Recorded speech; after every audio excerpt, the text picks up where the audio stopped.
दादा, आता ग्राम सुरक्षा दलाची बैठक पार पडली. कायदा पाळणाऱ्या जनतेची सेवा करणं, सेवा देणं पोलिसांचं काम आहे. कॅमेरे बसवले पाहिजे. कॅमेरा असल्यावर चोरीचा शोध लागतो. अनंत नागरी पतसंस्थेमध्ये दरोडा पडला, तिथल्या मॅनेजरचा खून झाला. अनेक वर्ष झाली शोध लागलेला नाही. कारखाना फाट्यावर एका वीटभट्टीच्या मजुराची मुलगी पळवली गेली, अद्यापही शोध लागलेला नाही. बघा, 100 पैकी 90% खुनाचे तपास होत असतात. 10% काही ना काही कारणास्तव शोध हा चालूच राहत असतो पोलिसांचा, पण तो शोध अदृश्य असतो. शेवटी प्रत्येक गुन्हा उघड व्हावा असं प्रत्येकाला वाटतं, आम्हालाही वाटतं. हा कायद्याने सगळं आणि पोलिसांबरोबर जनतेने पण जागृत व्हायला पाहिजे. आपण समजा सगळे लोक समजा स्टँडवर बसतो, 24 तास मोबाईलमध्ये डोकं घालून बसलो, संध्याकाळच्या वेळेला, रात्रीच्या वेळेला. मला असं वाटतं की मोबाईलचा वापर प्रत्येक तरुणी घरी बसल्यानंतर करावा, पण रस्त्यावर आल्यावर मात्र आपली नजर मात्र रस्त्यावर ठेवली पाहिजे. आपल्याकडे आलेली गाडी MS-16 फिरते, MS-20 फिरते, MS-41 फिरते, अजून बाहेरची कुठली फिरते, ती कशी फिरते, ही कुणाची गाडी असते. आणि कोणी कुणाला विचारायला काय हरकत नाही, बाबा तुम्ही कुठले आहेत, कुठून आलेत, कुणाकडे आलेत, हे आता विचारलं, अटकलं. बघा, ते आता मग असंच झालं. एक MS-16ची गाडी नुसती त्यांनी पाहिली, पोलिसांना नंबर कळवला, डाऊटफुल वाटली, पोलिसांनी त्यांनी चौकशी केली, तो तिथं नेवासाला खून केलेला माणूस निघाला. म्हणजे सांगायचं तात्पर्य असं आहे, आपण सुद्धा सतर्क राहणं गरजेचं आहे. आणि जास्तीत जास्त गुन्हे डिटेक्ट व्हायला पाहिजे, ते ओपन व्हायला पाहिजे, आणि लोक ही सक्षम आणि सुरक्षित व्हायला पाहिजे अशी भावना आपल्या. 14 नंबरच्या गुन्ह्याचा तपास लागला पाहिजे अशी मागणी राहील.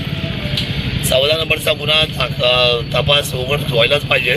जो दरोडा पडला आमचा आता कुठे शिरोली सुलतानपूरला, त्याच्या बाबतीमध्ये सुद्धा त्यांना कळलं की फासे पाडते, पण ते पण आरोपी उचलले पाहिजेत. असे सगळ्याच गुन्ह्याचा तपास व्हायला पाहिजे. मी दर महिन्यातली एक मिटिंग प्रशासनाची घेणार आहे. लवकरच मी हे सगळे पिकअपवाले सुद्धा ना, पिकअपवाले त्यांची सुद्धा बैठक बोलवणार आहे. मी आज पोलीस पाटलांना आव्हान केलं आहे, तुम्ही शासकीय पोर्टलवर आहात, तुम्ही मानधन घेतात, तुम्हाला घरी बसता येणार नाही, तुम्हाला काम करावं लागेल. ग्राम सुरक्षा दलासाठी तरुणी सहभाग वाढवला पाहिजे. ह्या भारत सर्वांचा आहे, हे राज्य सर्वांचं आहे, ह्या गाव सर्वांचं आहे, तालुका सर्वांचा आहे, आपल्या सर्वांचा आहे. आपण कुणावर तरी ते सोपून मोकळं होऊन चालणार नाही. आपण सर्वांनी जागृत राहायला पाहिजे असं आव्हान मी या निमित्ताने करतो. आणि पिकअपवाल्यांना माझी आज विनंती, तुमची बैठक तर मी घेणार आहे. ऑल पिकअपवाले जेवढे काही तालुक्यातले पिकअपवाले आहेत, अशा गाड्या चालवतात की त्यांच्या लक्षात नाही की माझ्या मागं माझे आईवडील आहेत, म्हातारे, माझी लहान मुलं आहेत, माझी पत्नी आहे, अल्पवयीन ड्रायव्हर आहेत, त्याच्यावर सुद्धा मी कारवाई करायला लावणार आहे. कायद्याची चौकट सोडणाऱ्या प्रत्येक माणसावर कारवाई करायला मी लागणार आहे. त्याच्यामध्ये मी थोडा वाईट झालो तरी चालेल, पण शिस्त लावणं ही माझी नैतिक जबाबदारी. आता दुर्दैव असं आहे का एखाद्या पिकअपचा जर अपघात झाला तर पिकअप चेक केला जात नाही, नंतर पिकअप चेक होत नाही. म्हणजे सपोज आज एखादा पिकअपचा अपघात झाला, पोलिसांना तक्रार आली, त्याच्यानंतर पोलिसांनी पिकअप चेक केलं पाहिजे, पण ते होत नाही. इथून पुढे तुम्हाला बदल दिसेल, तुमच्या तक्रारीचा निरासन केलं जाईल. बऱ्याच दिवसांनी आशाताई बुचके तुम्ही एकत्र एका व्यासपीठावर आलात. आशाताई आमच्या भगिनी आहेत आणि तालुक्याचे सगळे घटक हे माझ्याबरोबर काम करतात. मी या सर्वांचा पालकत्व घेतलेलं आहे. सगळे बंधू भगिनी हे माझे घटक आहेत. त्यामुळे कोणी ना कोणी कुठल्या व्यासपीठावर आल्यानंतर त्यांचं स्वागतच राहणार आहे आमदार म्हणून.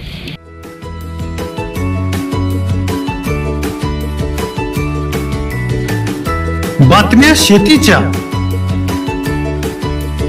बातम्या मातीच्या,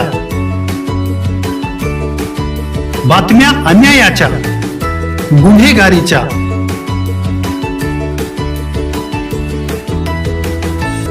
राजकारणाच्या आणि समाजकारणाच्या, शोषणाविरुद्ध बुलंद आवाज, जनसामान्यांच्या हुंकाराची गाज, सत्कार्याला प्रोत्साहन, दुष्कृत्याला अनुशासन,